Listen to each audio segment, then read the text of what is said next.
In this court, I'll defeat the government of Nigeria. Yeah, Jehovah will see it. Where is the treasonable felon? Where is it? All these years, journalists are shouting, treasonable, treason. What's treason today? It's gone. In some way, this terrorism charge will go. I'm thinking of another capital offense that can charge me with. Maybe, I don't know, impregnating the wife of somebody. I don't know what other thing they're going to charge. You say you are innocent of all these charges? The federal government, they know I'm not guilty. My only guilt is that I'm fighting for my people. And I will fight for them. For justice and fairness and equity everywhere. Our family is based on 4 cardinal points. You must be without fear before your enemies. You must speak the truth always, even if it leads to your death. You must help the poor and those who cannot help themselves. And be of good character that God may love thee. That's who we are. Okay, he sacked his lawyer, and at the same time, he said what? He said no to, self-defense. For what transpired yesterday in court, do you think that the federal government will let go of Nnamdi Kanu? Yes, that's the exposure, that's the suspicion, and that tells you that the IPOB leader himself has gotten to a point that he is need to enter alone because the jungle has matured. It's the time for him to prove himself, beyond any reasonable thought, because the judicial system seems to be compromised.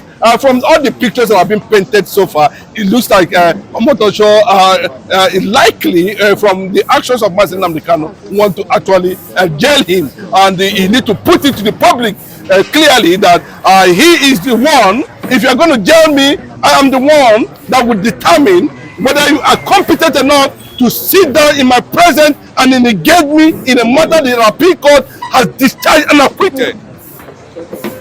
There shouldn't be no retrial in the first place. So you can see the whole thing is a calculated effort, a game plan. And you saw what transpired, that his own lawyer, Ejimako, has also been arrested, and those who are supposed to build and fortify himself on legal advice or the other, has already been apprehended by the government. So what is left for him alone is to stand alone, and there's nothing wrong with standing alone, because he will be bold enough to mention some certain things his lawyers cannot be able to mention because of the fear that the member is sanctioned by the Nigeria Judicial Commission or the Nigeria Bar Association. So I can tell you that Mazi Nnamdi Kanu has embarked on a deadly legal move to confront operation. This is a clear-cut operation, a deliberate one. And you can see it. He was denied medical care. He was denied opportunity to have time for his defense. And you insisted that he must start his defense immediately. Omotosho can be rescued from trying this matter because Mazi Nnamdi Kanu is of the suspicion that from everything pointing towards direction, somebody that denied you health care so that you will not die, deny you that, can jail you. And that is what he is standing and said he has gone to that point. Yes, with due respect to all his legal team and all that, Kanu Gambi, who is a former Attorney General, yes, he made it very clearly that Mazi Nnamdi Kanu, from their assessment, that he can defend himself, and he's concluded by wishing him good luck because he knows at this point in time, Mazi Nnamdi Kanu finally is going on a suicide legal mission to defend himself and protect himself because he refused a political solution to that. What at this background, as you can see, the lion himself, walking in, confidently, you can see what happened. He's not afraid of Omotosho. Go and ask Bintayako. Go and ask all of them. The question is this: why are the judges, after running away from Mazi Nnamdi Kanu's trial, what is the interest that Omotosho actually speaks? When he came in initially, was like, this is what it is. There's no matter in this. He was just going to pass judgment straight away, and we will speed the trial and all that. Okay, look at the manipulation. that are coming in gradually. So it has gotten to a point, that the trust is no longer there, the belief is no longer there, that there's a possibility that he's presiding over the case might be compromised by certain forces. Who caged him? That's the question. Those who caged him has compromised the process of, and based on that, Mazi Nnamdi Kanu is saying, now I can actually go out there to defend myself. But I am pleading on both international and national media houses, respective media houses, to and human rights activists, organizations, CLO, to push for public hearing of Mazi Nnamdi Kanu's trial. Thank you. Okay, but with this Nnamdi Kanu case still ongoing, do you not think, if this case is not properly handled, do you not think this might bring a total or completely disgrace to Nigeria? No, I don't know how. How Omotosho is going to summon both existing ministers, former governors, and ministers who are involved. Attorney General and the Chief of Army Staff. They need to appear in court, because the matter is not based on self-determination anymore. It's not about Biafra anymore. And the matter is not about felony again. It's about terrorism. Then how did Mazi Nnamdi Kanu become a terrorist? Where we are seeing the IPOB members everywhere physically, anywhere in the world without arms. I don't understand. Nigeria, they've been asking you, Nigeria, which way? I don't understand. Oh, you are seeing every point in time, anywhere in the world, you see IPOB conducting themselves on a non-violent movement and everywhere. And Mazi Nnamdi Kanu is the IPOB leader. He has never used gun anywhere. So let them come and prove how he was able to kill people in Obigbo, how he was able to kill people in Lagos, how he was able to find his way back to Nigeria from Kenya.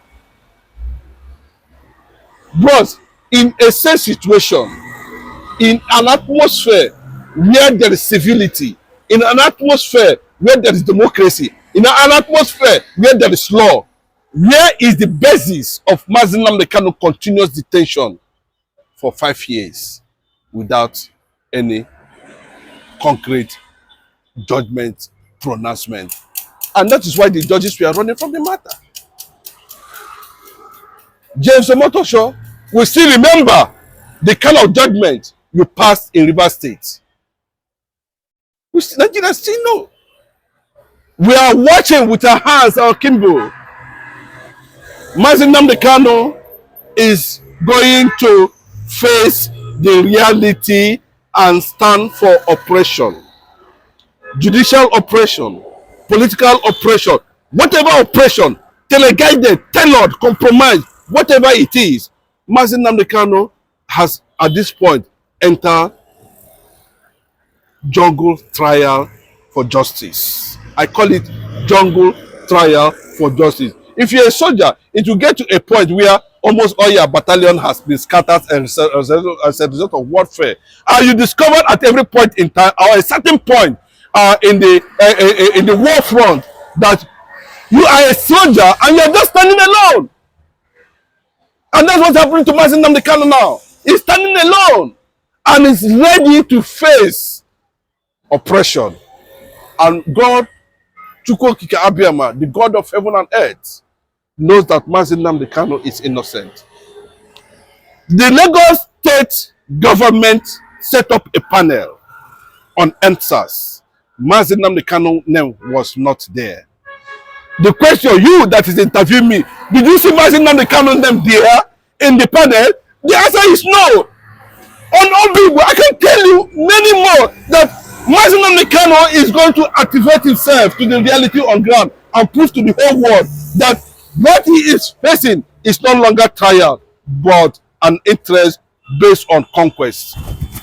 Okay, but one of the main points yesterday was that Nnamdi Kanu insisted. He said Omotosho cannot try him, and at the same time, he has come and said that a lot of people are saying, why is it that this trial is being taking place in Abuja? Why not in Abia State? Because they say Nnamdi Kanu is charged for terrorism, and ESN was, we know that ESN was the formed. Kenyan government has ordered, the Nigerian government has been reported in several platforms that they should return Mazi Nnamdi Kanu to Kenya in the first place. They contravene both the international and Commonwealth treaties that bind nations. That's another thing, you know. What you are saying there is that if there is no court anywhere, anytime that can try this kind of matter based on the court pronouncement of the appeal court, discharged and acquitted, what is Omotosho's interest? Initially, Mazi Nnamdi Kanu, who is very humble and easygoing, gave Omotosho that platform to, you know, do the needful by allowing him pronouncing judgment that he has no case to answer, and that was why he tendered no case submission. And later he come back again and say Mazi Nnamdi Kanu have a case to answer. That's what you are saying now. Is that means something went wrong somewhere. If there is an action, there must be a reaction. Necessity can give birth to mother of invention. We are not going to invent another legal history in what Mazi Nnamdi Kanu is facing now, and it will become a reference point to the world, because the whole world is watching. There's a protest, there's a signal to this injustice against the Igbo nation, against the symbol of resistance, while Fulanis who are carrying AK-47 are killing people and nobody is prosecuting them. That's the question Omotosho needs to answer himself. As he engages himself, Mazi Nnamdi Kanu opens a defense. He's going to stand trial, standing alone in the dark, you know, to look at Omotosho and whoever that's involved, cross-examination, whatever it is. Let us watch and see how Mazi Nnamdi Kanu was is guilty of charges that was brought before him, that a competent court up to the appeal, this is the Federal High Court, up to the appeal, have discharged him and acquitted, and no crime was found against him until this moment, where we are seeing that a judge is saying that Mazi Nnamdi Kanu have a case to answer, and that's what is happening in the court today. Mazi Nnamdi Kanu is going to engage them from now, and I simply that he should be allowed to establish himself very well in terms of defending himself. But I can tell you that God is on his side and he will prevail over